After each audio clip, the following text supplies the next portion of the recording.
¡Hey! ¡Hey! Anthony, mira lo que te he traído. Estupenda. ¿Te gusta? Sí, es maravilloso. Esto es una videocámara semiprofesional. Se coloca exactamente entre las pequeñas compactas y las broadcast, aquellas con calidad de teledifusión, las profesionales más avanzadas. ¿Me la dejarás luego? Bueno, eso lo veremos. Mientras te explico cómo funciona, vamos a ver algunos aspectos técnicos y algunas experimentaciones como esta. Bien. ¿Tienes alguna pregunta? ¿Sabes? Hace poco un amigo mío me ha prestado su videocámara para hacer una prueba.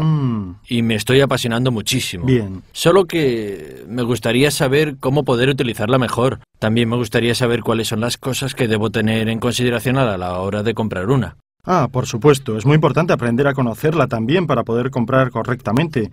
Veremos, antes de nada, cuáles son las diferencias principales y las analogías entre esta y una cámara de fotos. Sí. Y luego analizaremos algunos aspectos técnicos. De hecho, una de las cosas que he notado es que entre la videocámara y la cámara fotográfica hay muchas cosas parecidas. ¿Es verdad o es mi impresión?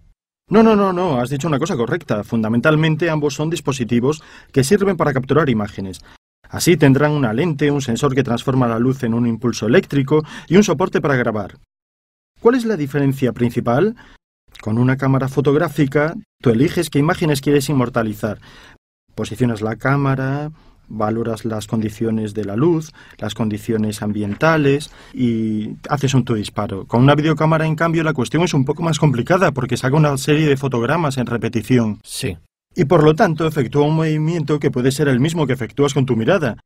Así que la variabilidad de las condiciones de luz y color es más compleja y se debe tratar de manera adecuada. Se me ocurre una pregunta. Con la cámara fotográfica hago el encuadre, valoro las condiciones, elijo los ajustes. En cambio aquí, con una variabilidad tan amplia, ¿cómo hago? Bueno, antes que nada te aviso de que hay dos soluciones, una mucho más sencilla y otra más complicada. Y yo te lo advierto. Hagamos la más sencilla. Yo te digo la más sencilla, pero prefiero rotundamente la segunda, porque la solución más sencilla es la de dejar todo en automático. Una videocámara es un dispositivo complejo que puede efectuar automáticamente todos los ajustes y las configuraciones necesarias para realizar un rodaje. Sin embargo, yo prefiero poner todos los parámetros en manual, ya que así tendrás un control real sobre tu imagen y podrás elegir efectivamente cuál será el resultado final. Esto es algo que ya escuché. Sí, es algo muy común. Veremos ahora, para empezar. Te doy algunos parámetros técnicos que nos interesan para la exposición. Así podrás sentirte menos perdido cuando empieces a utilizarla. Bien. Entonces, Anthony, esta vez soy yo quien te hace una pregunta. Sí. ¿Cuáles son los parámetros que controlan la exposición en la fotografía? A ver, diafragma, obturador y sensibilidad. Muy bien, has estudiado, enhorabuena. Bien, el diafragma y obturador seguramente son aspectos que existen también en la videocámara. Lo mismo sucede con la sensibilidad. La única diferencia es que la sensibilidad de una videocámara es esencialmente fija. Sin embargo, hay un parámetro sobre el que podemos intervenir, la ganancia, gain en inglés. Mira a quién se lo digo. Excelente. Del que te hablaré más tarde. Además, existe otro parámetro específico para las videocámaras. Me refiero a los fotogramas por segundo. ¿Empezamos? Estoy listo. Entonces empecemos por el diafragma. El diafragma es algo que se puede ajustar en automático o bien en manual. Para hacerlo está este botón, ¿ves? Ah, sí. Me permite ajustarlo en manual o en automático. Sí. Lo pulso, ahora es manual, lo pulso de nuevo y es automático. Vale. Una vez que estás en manual, tienes que poder ajustarlo y para hacerlo, en esta videocámara utilizas este rodillo. En algunas videocámaras más sofisticadas, hay un anillo en la lente exactamente igual que en una cámara fotográfica. Exacto, el funcionamiento del diafragma es el mismo, pero en este caso hay este control. ¿Ves? Ahora está en modo open, totalmente abierto. Sí. Si giro el rodillo, cambia y son exactamente los mismos números que puedes ver en fotografía. Sí, es verdad. Y que ya conoces. Evidentemente, en algunas videocámaras existe la posibilidad de tener como parámetro el que te sugiere la cámara a través del exposímetro interno. Pero en el caso de que no haya este tipo de representación, ¿puedo confiar en lo que veo en la pantallita? ¿Es válida como referencia? Sí, digamos que se trata de una referencia válida, pero hay algunos detalles que hay que tener presentes. O sea... Antes que nada, como ves, la pantallita no tiene la misma luminosidad según el ángulo con que la miro. Deberíamos tratar de estar siempre en línea y perpendiculares. ¿Como cuando miras un ordenador? Exacto, como en la pantalla de un ordenador. Además, para poder comprender exactamente cuál es el nivel de luminosidad de tu pantalla, puedes tratar de orientarla hasta que encuentres el punto en el que es más luminosa. Luego, buscar el punto en que es menos luminosa y tratar de utilizar una posición intermedia. Exacto, sobre la base de lo que ves. También existe la posibilidad de aumentar la luminosidad de tu LCD, pero además de eso hay otro parámetro importante que debes tener en cuenta. ¿Qué sería? La luminosidad del ambiente en que te encuentras. Sí. En el caso de que te encuentres en un ambiente con mucha luz, seguramente lo que verás en la pantalla LCD podría no ser fiable. Entonces podrías utilizar también otra solución. Podrías utilizar esto, el visor. En el interior de esta pequeña caja que se crea, seguramente no tienes las influencias exteriores de la luz que tienes en la pantalla LCD. Claramente, también para utilizar el visor tendrás que tener en cuenta las condiciones ambientales. Imagina, por ejemplo, que estás en una pista de esquí un día de sol. El reflejo de la nieve seguramente hace que las pupilas de tus ojos se cierren. Para poder adaptarse a las condiciones de la luz exterior y cuando mirarás dentro del visor, la imagen te parecerá muy oscura. Sin embargo, en realidad no saldrá así. Puedes solucionarlo de manera muy sencilla, utilizando unas gafas de sol cuando estés en la pista. Y luego podrás ir a mirar dentro del visor. Pero te las debes quitar antes, claro. Claro. Por tanto, es lo mismo que cuando entras en un cuarto poco iluminado después de haber estado fuera durante un día particularmente soleado, ¿correcto? Exactamente, has entendido perfectamente el concepto. Te quiero hablar de otro comando, un control muy importante que concierne a la exposición, es decir, el llamado patrón de cebra. Ah, así que tenemos que ir al zoo. No, en este caso no es necesario. Bueno. Podemos utilizar el patrón de cebra que tiene esta videocámara. Mira, con este botón puedes hacer que en tu pantalla LCD aparezcan unas rayas en las zonas de tu imagen que presentan sobreexposición. O sea, que están recibiendo demasiada luz. Claramente todo esto en relación con el exposímetro de tu videocámara. Sí. Y obviamente este tipo de ajuste puede ayudarte para tratar de entender si algunas zonas están sobre o subexpuestas. Sin embargo, depende siempre del tipo de efecto que quieres conseguir en el rodaje de tus imágenes. Muy bien. Muy cómodo el uso del patrón de cebra. Pero tengo otra pregunta. Hace poco he leído algo sobre el funcionamiento del obturador en la videocámara. Pero me parece muy complicado. No me sorprende, porque efectivamente la cuestión no es muy sencilla. Trataré de simplificarla. Sí. Como te dije al principio de nuestra lección, la videocámara realiza una serie de fotos, una tras otra, muy cerca una de la otra, para crear una imagen en movimiento. Sí. Bien, el obturador, en este caso, no es un elemento físico como la cortina de la cámara fotográfica, sino que se trata de un ajuste que yo le puedo dar al sensor de mi videocámara, diciéndole durante cuánto tiempo debe adquirir la luz en el interior de cada una de las fotografías que toma. Puedes ajustarlo con este botón Shooter, obturador, que te permite elegir por medio de estos botones. ¿Lo ves? Selección velocidad o Speed Selection, más o menos. La velocidad de obturación. Variando este parámetro, que se expresa en fracciones de segundo, se influye sobre la nitidez de la imagen y también sobre su luminosidad. Ajustando a un valor bajo la velocidad de obturación, así que la imagen saldrá más luminosa, pero también más movida, a raíz del efecto llamado motion blur, o trazo confuso de movimiento. En caso contrario, en cambio, si yo ajusto a un valor muy alto, la imagen saldrá menos luminosa, pero particularmente nítida. La diferencia la puedes apreciar mejor en estos dos vídeos que te voy a enseñar ahora. Sí, estaba a punto de pedirte algún ejemplo porque... Es fundamental, si no es demasiado complejo. Mira, ¿ves? En este caso tenemos un valor bajo de la velocidad de obturación, así que puedes apreciar cuánto es luminosa esta imagen. Sin embargo, el movimiento se ve afectado por el hecho de que el sensor adquiere más luz. Sí. En cambio, en el caso contrario, ajustando a un valor muy alto de velocidad de obturación, la imagen, ¿ves? Es muy nítida, pero un poco a tirones. Sí, es verdad, se ve diferente. Exacto. Este segundo tipo de ajuste puede ser muy útil, sobre todo en el ámbito del rodaje de eventos deportivos, para que se pueda ver, por ejemplo, una repetición de una jugada de un partido de fútbol, o en la Fórmula 1, en cualquier deporte. Este tipo de toma puede ser muy eficaz. De hecho, sí, se ve a tirones ahora. Sí, por eso te sugiero mantener siempre la velocidad de obturación al nivel estándar de un 50º de segundo, porque, como has visto, puede influir mucho en la calidad del movimiento de tus tomas. Debo decir que ahora lo tengo más claro. Bien, me alegro. De verdad, sobre todo gracias a los ejemplos. Sí, claro, ayuda mucho. De todos modos, gracias. Escucha, otra cosa. ¿Qué? Has hablado de gain, ganancia. Sí. ¿Me podrías explicar mejor qué significa y cómo se usa? Entonces, en este caso también es muy útil tu conocimiento del mundo de la fotografía. Puedo hacer un paralelismo entre lo que tú ya sabes y lo que acontece en una videocámara. Claro, ahora casi soy un experto. Exacto, eres muy bueno, no tendrás problemas. Entonces, el tema es este. En una cámara de fotos digital, puedes modificar los ajustes de tu menú eligiendo variar los ISO, por ejemplo, de 100 a 200, 400 u 800. pero sabes que esto puede generar un ruido electrónico. Sí. Exacto. Lo mismo puede ocurrir en el interior de la videocámara. La videocámara tiene su sensibilidad, el CCD. El sensor tiene su propia sensibilidad a la luz. Y tú puedes modificarla a través de la ganancia, que es la que te permite, de alguna manera, amplificar la señal de vídeo del mismo modo que has aumentado la sensibilidad de tu cámara fotográfica. Pero haciendo esto, puedes incurrir en el mismo fenómeno que acontece en la fotografía. Se puede generar un ruido electrónico en el interior de tus tomas. Entendido. Así que cuando hablas de amplificación es igual que cuando hablas de subir el volumen. Exacto. Como has aprendido en las lecciones de fotografía, el paralelismo se puede hacer también con el tema del audio. Te lo enseño en nuestra videocámara. Sí. ¿Cómo ajustar la ganancia? ¿Ves que debajo de esta palanquita hay una inscripción en la que pone Sí. Gain? Tiene 3 posiciones, LMH, Low, Medium y High. Claramente Low es la ausencia total de ganancia y por tanto hay 0 decibeles. Luego puedes ajustar el valor para M y para H y decidir aumentar la ganancia. Normalmente se aumenta de 3, 6, 9 decibeles hasta llegar incluso a 54.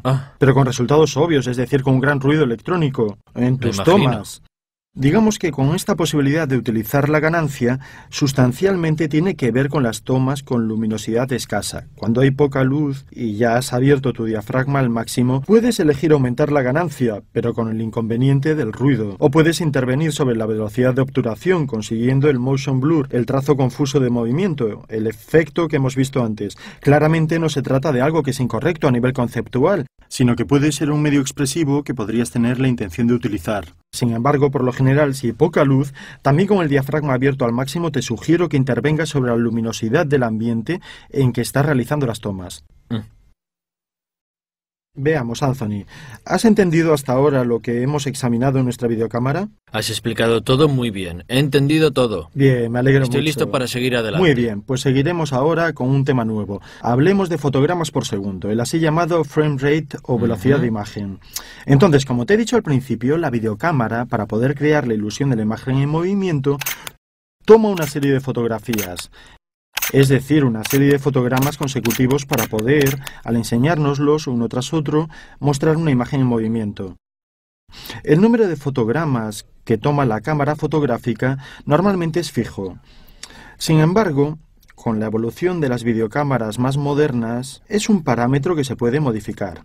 Al principio, cuando nació el cine, para crear esta ilusión de la que te hablaba, se disparaban 24 fotogramas por segundo. Es decir, que dentro de cada uno de los segundos de toma hay 24 fotografías diferentes. Más tarde se impusieron los estándares televisivos, en donde el número de fotogramas varía levemente en el ámbito Palm y Secam. No sé si alguna vez los escuchaste. De hecho sí, aunque nunca entendí por qué existen estos sistemas diferentes. Ahora aclararemos el tema. Como te decía, en el ámbito Palm y Secam los fotogramas por segundo son 25, mientras que en el NTSC, que tú debes conocer muy bien ya que se usa en Estados Unidos, es de 30. Exacto. Esta diferencia, en realidad, tiene un origen que nace de la diferente frecuencia de la corriente alternada, disponible en los diversos países en los cuales se desarrollaron sistemas distintos. En el ámbito Palm y Secam, en las naciones en donde estos sistemas se desarrollaron, la frecuencia de la corriente alterna es de 50 Hz y en la de los países con el NTSC es de 60 Hz. Exacto. Seguramente habrás notado que 50 es el doble de 25 y 60 es el doble de 30. Vale. Así que de ahí que existan estas diferencias. Exacto. El punto de partida de estas diferencias ha sido este. Más tarde, de hecho, se ha verificado una difusión diferente en países diferentes y, por tanto, hay que tener mucho cuidado cuando, por ejemplo, se adquiere una videograbadora, un lector DVD o una videocámara, porque a menudo puede ser más conveniente adquirirla en otro país, pero puede suceder que luego, al llegar a casa, ya no funcione. Esto ya me ha pasado. Pues mira, tienes una experiencia directa. Haría falta conocer el sistema utilizado.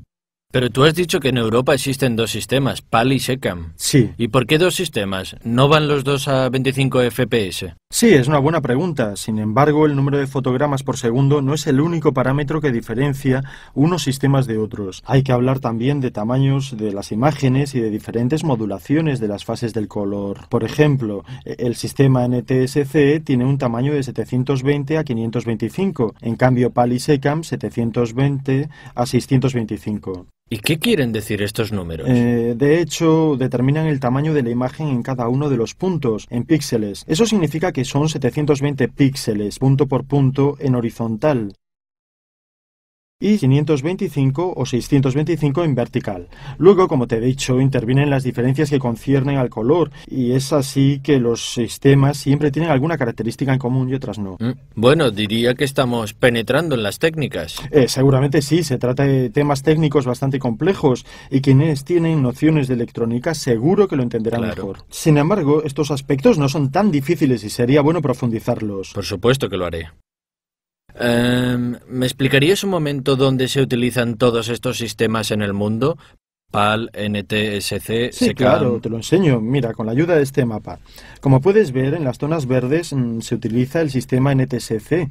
En cambio, en las demás, amarillas y rojas, se utiliza respectivamente el PAL y SECAM. Esencialmente, NTSC se difundió en Japón, Estados Unidos y en muchos otros países de América Central y parte de América Latina.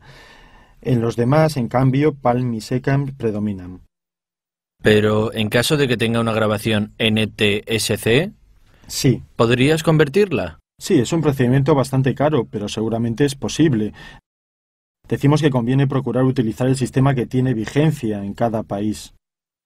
Porque en la conversión a menudo se acaba perdiendo calidad. Por lo tanto, es un procedimiento que no conviene ni desde el punto de vista económico ni técnico. Entendido. Ahora se me ocurre otra cosa. Sí. Recientemente se habla mucho de alta definición.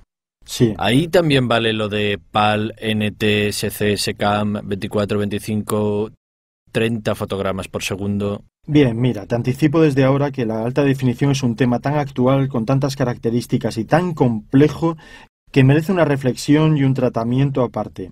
Pero por lo que atañe a tu pregunta, con la llegada de la alta definición se ha superado el concepto de frame rate o velocidad de imagen relacionada con estos sistemas. No obstante, las videocámaras, dependiendo de la zona en donde se producen y venden, nacen con una compatibilidad PAL o con una compatibilidad NTSC.